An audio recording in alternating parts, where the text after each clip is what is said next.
গল্পটা শোনাবো? গল্পটা শোনাবো? তুমি যখন বেবি ছিলে আমি তোমাকে এরকম করে জড়িয়ে ধরে ঘুমাতাম, আর খালি দেখতাম আমার হাত তোমার উপরে চলে যাচ্ছে কিনা, পা চলে যাচ্ছে কিনা, তুমি কোথায় তুমি কোথায়, এইসব ভাবতে ভাবতে ঘুমটা হতো না।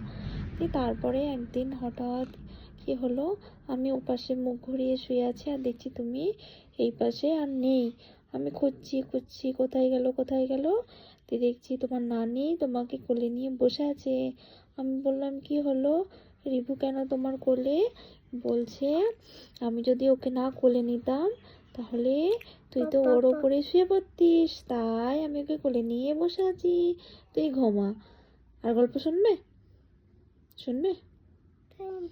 কি শুনবে বলো? বেবির গল্প? আচ্ছা, একটা বেবি ছিল, বেবির নাম কি? বেবির নাম কি পাপা? রিবু ইলহাম। রিভান ইসলাম তো রিবু ইলহাম। তোমার পুরো নাম কি? রিভান ইসলাম। তোর বাড়ি কোথায়? তোমার বাড়ি কোথায়? তোমার বাড়ি কোথায় বলো?